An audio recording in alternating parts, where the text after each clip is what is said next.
Assalamualaikum warahmatullahi wabarakatuh. Kembali lagi dengan saya Tri Retnasari.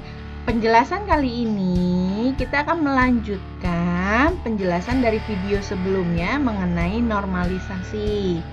Pada video sebelumnya sudah dijelaskan tahapan normalisasi. Nah, mulai dari bentuk tidak normal sampai dengan bentuk 5NF. Untuk penjelasan kali ini saya akan menjelaskan di masing-masing tahapan normalisasi tersebut. Yang pertama, kita langsung saja bentuk tidak normal atau anormalisasi, yaitu bentuk tabel yang belum ternormalisasi. Apa sih maksudnya dari bentuk yang belum ternormalisasi? Yaitu tabel yang memiliki atribut yang masih berulang. Oke, kita perhatikan pada contoh berikut. Misalnya ada tabel mahasiswa, di mana mahasiswa tersebut itu mengambil beberapa mata kuliah. Kalau kita perhatikan di sini, untuk mata kuliah itu atributnya ada 3. Namun, tidak semua mahasiswa mengambil hanya 3 mata kuliah.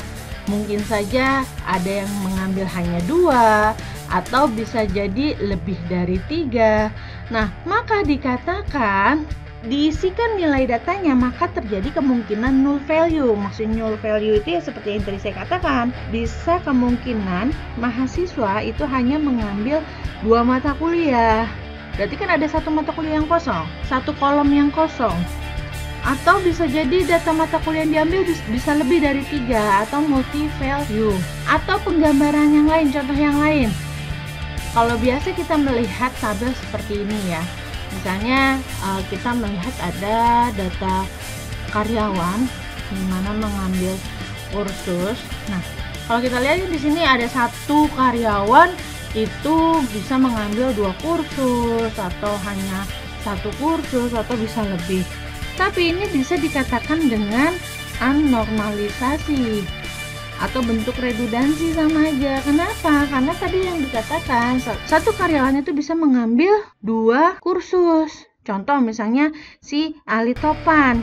Ali Topan itu selain mengambil kursus AutoCAD, dia juga mengambil kursus Photoshop. Namun data yang dimasukkan, contoh seperti data karyawan, nama departemen, gajinya, itu kan berarti sama ya, meskipun kursus maupun tanggal selesainya itu berbeda. Maka ini dikatakan bentuk anormalisasi atau redundansi.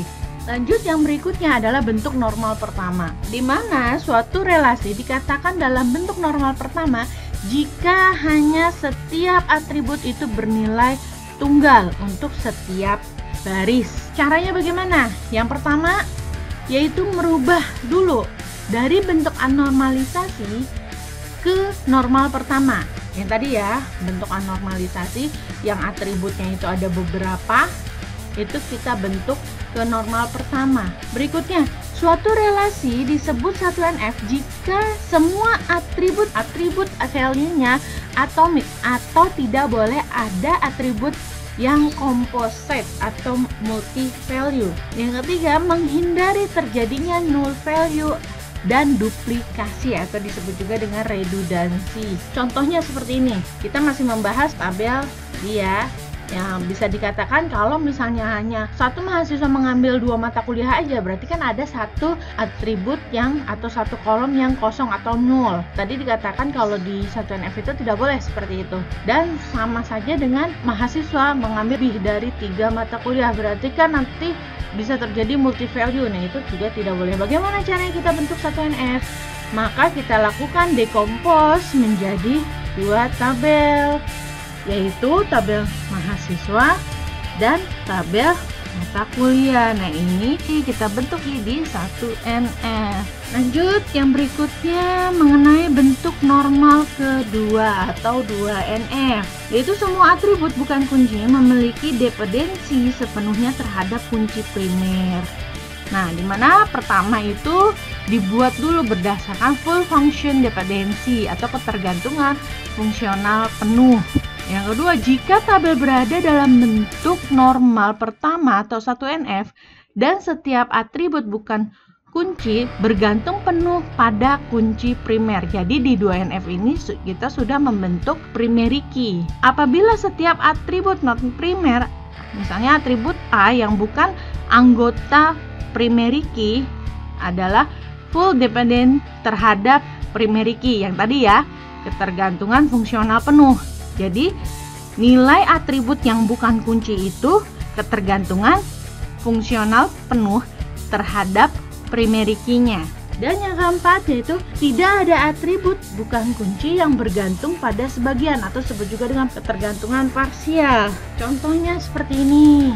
Di tabel normal pertama, misalnya kita menghilangkan dulu redundansi. Di sini kita ada NIP, kursus, nama karyawan, nama departemen, gaji, dan tanggal selesai. Nah, ini seperti contoh yang tadi yang data karyawan mengambil kursus. Kalau kita perhatikan, nama karyawan, nama departemen, dan gaji itu ketergantungan penuh pada NIP.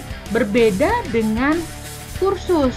Maka kita bentuk di normal kedua, kita decompose. Nah, di sini kita pisah menjadi dua tabel, yaitu tabel karyawan dengan tabel pengambilan kursus. Nah, di sini sudah membentuk primary key, yaitu nama karyawan, nama departemen, dan gaji itu ketergantungan penuh pada NIP. Maka NIP ini menjadi primary key. Sedangkan pada pengambilan kursus dan tanggal selesai itu tergantung dari NIP siapa atau karyawan siapa yang mengambil kursus tersebut. Lanjut, bentuk normal ketiga atau 3NF. Setiap atribut bukan kunci tidak memiliki dependensi transitif terhadap kunci primer. Nah, yang pertama sudah memenuhi dalam bentuk normal kedua dan tidak dijumpai adanya ketergantungan transitif atau transitif dependensi. Yang kedua, ketergantungan transitif adalah ketergantungan fungsional antara dua atau lebih atribut bukan key atau kunci primer. Dan yang ketiga, ketergantungan field-field yang bukan primary key adalah harus secara mutlak full dependent. Artinya, harus tidak ada transitif dependensi atau ketergantungan secara transitif. Contohnya seperti ini. Misalnya soal data nilai mahasiswa di mana field nama dan nilai adalah full dependent terhadap NIM yang bertindak sebagai primary key. Nah, berbeda dengan field keterangan. Kalau field keterangan itu dependen memang kepada NIM, tetapi secara tidak mutlak atau lebih dekatnya itu tergantung pada field nilai, atau bisa dikatakan dependen secara transitif atau samar atau tidak langsung. Maka dilakukan normalisasi ketiga, di mana tabel yang dibuat itu ada dua tabel.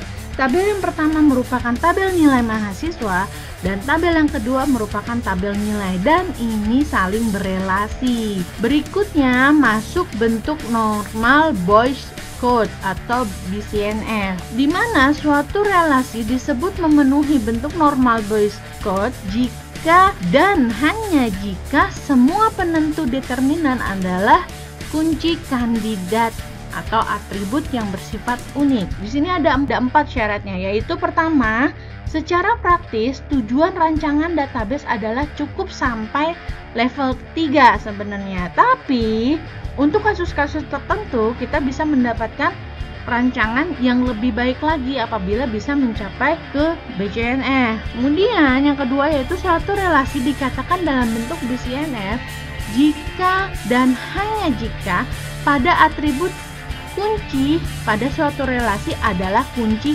kandidat atau kandidat key.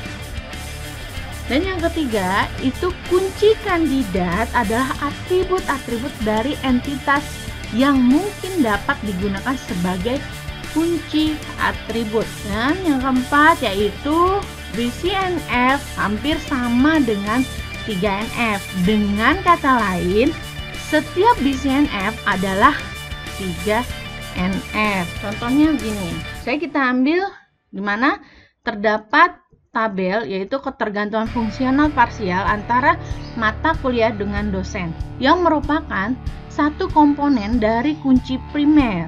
Sehingga relasi ini dalam bentuk normal pertama. Kalau kita perhatikan di sini ya, ada NIM, ada dosen, di mana dosen tersebut, data dosen tersebut itu bertanggung jawab terhadap mata kuliah. Kalau kita perhatikan, mata kuliah itu secara fungsional itu bergantung pada dosen yang menjadi atribut bukan kunci. Kalau misalnya tergantung pada kunci kan harusnya NIM. Nah, ini tergantungnya pada atribut dosen. Nah, kita lakukan dekompos relasi untuk menghilangkan ketergantungan parsial.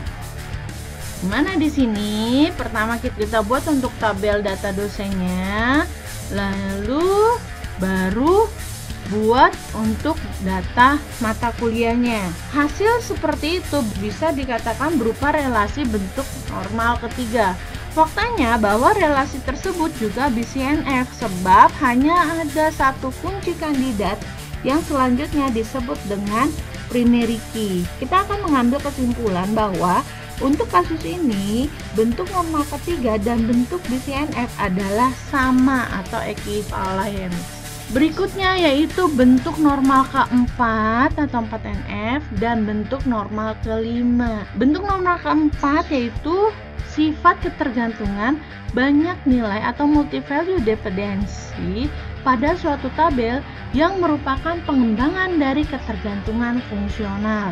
Sedangkan normal kelima yaitu nama lain dari Project Joint Normal Form atau PNJF, yaitu berhubungan dengan ketergantungan relasi antar tabel atau joint dependency. Nah, bentuk normal kelima terpenuhi jika dapat memiliki sebuah lossless decomposition menjadi tabel-tabel yang lebih kecil.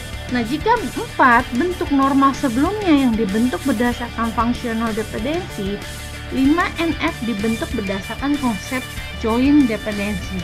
Yakni apabila sebuah tabel telah dikomposisi menjadi tabel-tabel lebih kecil, harus bisa digabungkan lagi untuk membentuk ke tabel semula. Nah, demikian penjelasan video kali ini. Untuk contoh studi kasus, kemarin sudah dijelaskan pada video. Terima kasih telah menyaksikan. Saya tutup. Wassalamualaikum warahmatullahi wabarakatuh.